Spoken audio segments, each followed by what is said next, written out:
कहते हैं दोस्तों, प्यार करना कोई गुनाह नहीं, पर प्यार सच्चा होना चाहिए। प्यार पैसे, रिश्ते, शक्ल, उम्र देखकर नहीं किया जाता है। प्यार तो खुद ही हो जाता है, क्योंकि आज की घटना में कुछ ऐसा ही होता है।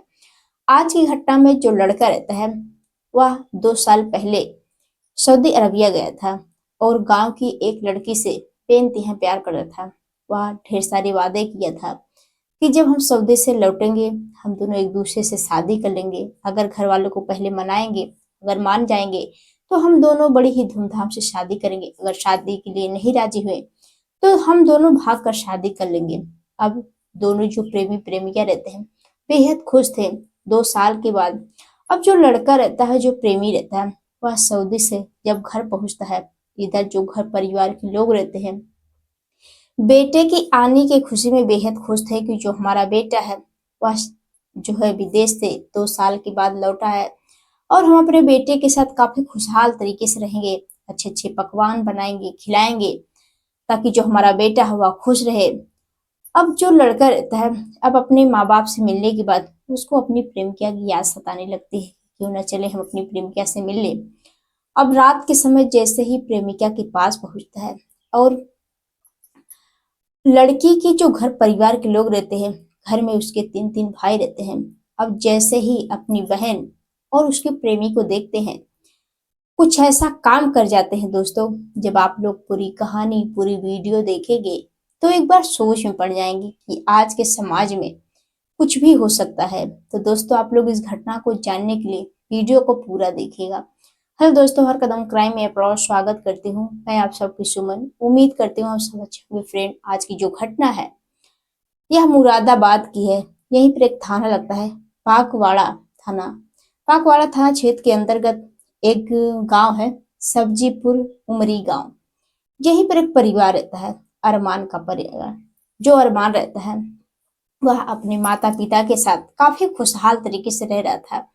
और जो माँ बाप रहते हैं वह भी अपने बेटे से बहुत ही ज्यादा प्यार दुलार करते हैं कि जो हमारा बेटा है अरमान, वह इकलौता है।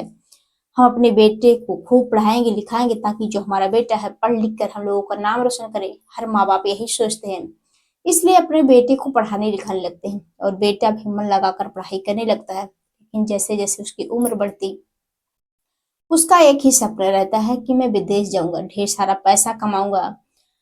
अब जो लड़का रहता है, जो अरमान रहता है, अब जैसे जैसे उसकी पढ़ाई लिखाई पूरी होती है और उसको गांव की एक लड़की से प्यार हो जाता है। लड़की का नाम काजल, जो कि हिंदू रहती है। जो अरमान है वह मुसलमान है। अब दोनों धीरे धीरे एक दूसरे को चाहते हैं, प्यार करते हैं। लेकिन घर परिवार के इसके बारे में कोई शंका नहीं रहता है कि जो हमारा लड़का है, जो हमारी लड़की है, उसको पसंद करते हैं, उससे प्यार करते हैं।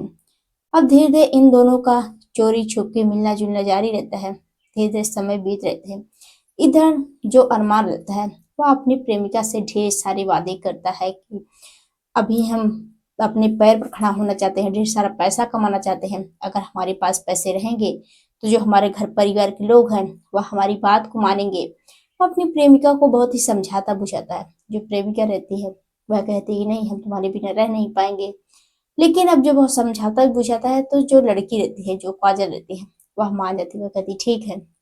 इधर जो अरमान रहता है वह अब जो है वह सऊदी के लिए निकल जाता है।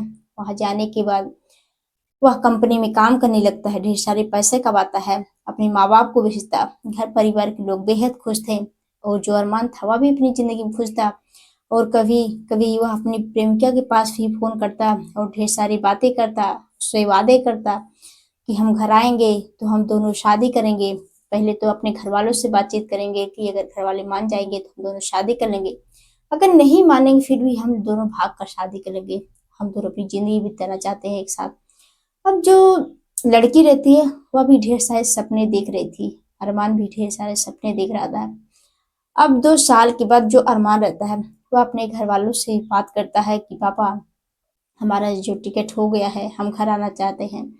अब जो घर परिवार के लोग हैं तो वह भी खुश हो जाते हैं कि जो हमारा बेटा अरमान है वह घर आ रहा है 2 साल के बाद। अब जो घर परिवार के लोग रहते हैं अपने बेटे की बड़ी बेसब्री से इंतजार करते हैं।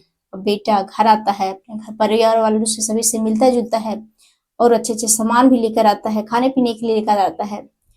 अब जो घर परिवार के लोग रहते वह बेहद खुश थे अरमान को पाकर। इधर जैसे इसके बारे में काजल को पता चलता है, वो भी बेहद खुश हो जाती है कि जो हमारा प्रेमी है वह विदेश से घर लौट रहा है, हमारे लिए भी अच्छे से सामान लेकर आया होगा। वो अभी ढेर सारे सपने देख रही थी।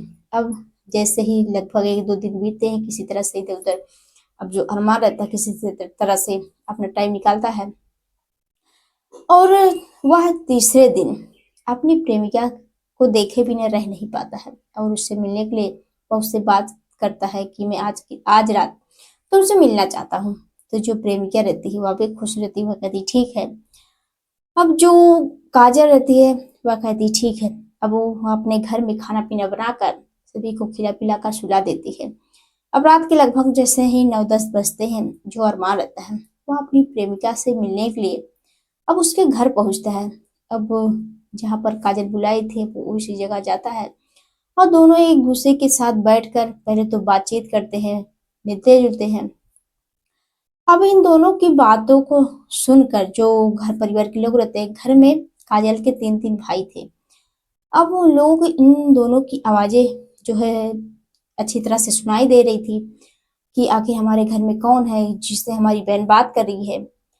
अब जो घर परिवार के लोग रहते हैं, जो उसके तीनों भाई रहते हैं, वह काजल के पास पहुंचते हैं तो देखते हैं कि उसका ही प्रेमी, जो उसके ही गांव का अरमान है, वह उसकी बहन के साथ रात के समय ये दोनों बातचीत कर रहे हैं छुप छुप कर। अब जैसे ही बात ये सब चीजें देखते हैं, उनका तो जो है खून ही खौल उठता है कि जो हमारी बहन है, हमारा तो नाक कटवा कर रख दी, वह दूसरे जात की है, यानी वह मुसलमान है और हमारी बहन उसके साथ रंगरलियां मना रही, उससे प्यार कर रही है। अब ये सब चीजें देखकर भाइयों को गुस्सा आ जाता है। गुस्से में तीनों भाई फावड़े से काजल और अरमान के ऊपर ताबड़तोड़ वार करने लगते हैं, तब तक जब तक उसकी मौत ना हो जाए। अब जैसे इन दोनों की मौत होती है, अब इधर घर परिवार के लोग ना ही अरमान के किसी को कुछ भनक थी कि हमारा जो बेटा है कहाँ गया है कहाँ नहीं, तो खाना पीना खाकर सो गया है। अब जैसे ही सुबह होता है और सुबह के टाइम लगभग सुबह के 3 से 4 बजते हैं, इधर जो वो काजल के तीनों भाई रहते हैं, वह गांव की कुछ दूरी पर एक नदी रहती है। उस नदी के किनारे जो है वहां पर खुदाई करके इन दोनों की लाश को वहीं पर छुपा देते हैं, दफना देते हैं, ताकि किसी को पता ना चले। अब जैसे जैसे सुबह होता है, इधर जो घर परिवार को लोग रहते हैं अरमान को इधर ढूंढते हैं कि आखिर हमारा जो बेटा है कहाँ चला गया कहाँ नहीं। लेकिन अरमान का कुछ पता नहीं चलता है। 1 दिन बीतते हैं, 2 दिन बीतते हैं। अब जो घर परिवार के लोग रहते हैं वही यही सोचते हैं कि जो हमारा बेटा है वह रिश्तेदार के यहाँ गया होगा, इसलिए वह हम लोगों को बिन बताए चला गया, अपने दोस्तों के यहाँ चला गया होगा। लेकिन जैसे जैसे समय बीत रहे थे, अब उसका जो मोबाइल रहता है पहले तो ऑन था, लेकिन वह फोन उठता नहीं था। लेकिन जैसे ही 2 दिन बीतते हैं, अब अरमान की जो मोबाइल रहती है वह स्विच ऑफ हो जाती है। अब घर परिवार के लोगों को शक होने लगता है कि जो हमारा बेटा है वह आखिर कहाँ चला गया, उसकी मोबाइल भी स्विच ऑफ है। अब वो घर परिवार के लोग बेहद परेशान होने लगते हैं और बेटे को इधर उधर ढूंढने लगते हैं, रिश्तेदारों के यहाँ ढूंढते हैं, लोगों से बातचीत करते हैं कि क्या हमारा बेटा वहां पर गया है। लेकिन जो रिश्तेदार थे वो साफ मना कर देते हैं कि नहीं, हमारे यहाँ तो नहीं आए हैं। तभी किसी तरह से अरमान के घर वालों को पता चलता है कि अरमान की जो काजल के घर वाले हैं, जो उसके तीनों भाई हैं, उसकी हत्या कर दी। अब घर परिवार के लोगों का रो रो कर बुरा हाल है और सीधे जो है काजल के घर पहुंचते हैं। तो जब उसके घर वालों से पूछते हैं, उसके भाइयों से पूछते हैं, तो साफ मना कर देते हैं कि मुझे नहीं मालूम। तभी अब उनको शक होता है। तभी जो अरमान के पिता रहते हैं वह तुरंत नजदीकी पुलिस थाने जाते हैं। पुलिस थाने जाकर रोरो को सारी बात बताने लगते हैं कि जो हमारा बेटा 3 दिन से गायब है और हमें शक हो रहा है कि जो हमारा बेटा है हमारे ही पड़ोस के रहने वाले जो काजल है उसके माता पिता को ऊपर शक हो रहा है और काजल भी नहीं दिखाई दे रही है। अब पुलिस वाले अब जो है उसके परिवार के साथ आते हैं और तीनों भाइयों से पूछताछ करते हैं। तो जो भाई रहते हैं पहले तो इधर उधर की बातें बताते हैं, लेकिन पुलिस वाले जब कड़ाई से पूछताछ करते हैं तो वही तीनों भाई टूटते हैं और शायद सच्चाई बताने लगते हैं। वह बताते हैं कि जो अरमान है वह जब से सऊदी से आया था हमारे घर का चक्कर लगा रहा था। वह बार बार हमारे ही घर घूरता था, हमारी छत को देखता था, बार बार घर का चक्कर लगाता था। मुझे शक हो रहा था कि जो हमारी बहन है, कहीं दोनों का चक्कर तो नहीं चल रहा है। और रात के समय हम दोनों ने इन दोनों को जो अपनी आंखों के सामने देखते हैं कि दोनों एक दूसरे के साथ, एक दूसरे की बाहों में हैं, एक दूसरे से बातचीत कर रहे हैं, इसलिए हम तीनों का खून खौल उठता है और गुस्से में फावड़े से उसकी हत्या कर देते हैं। जिसके लिए काजल बीच बचाव करती है, उसका बचाव करती है, जिनमें जो है काजल के ऊपर भी गुस्सा आता है और उसकी भी फावड़े से हत्या कर देते हैं। अब जब तीनों भाई जुर्म को बोल कर लेते हैं तो जो पुलिस वाले रहते हैं इन तीनों को पकड़ कर गिरफ्तार करके जेल भेज देते हैं। तो दोस्तों, आप लोग इस घटना के बारे में क्या कहना चाहते हैं? कमेंट बॉक्स में जरूर बताइएगा। आप लोग यह कहानी पहुंचाने का मकसद किसी को परेशान करना नहीं है, बल्कि आप लोगों को जागरूक करना है, सचेत करना है कि आप लोग भी ऐसे ऐसे घटनाएं से बचे, अपने घर परिवार वालों को बताएं। तो दोस्तों, मिलते हैं नेक्स्ट वीडियो में, तब तक के लिए जय हिंद, जय भारत।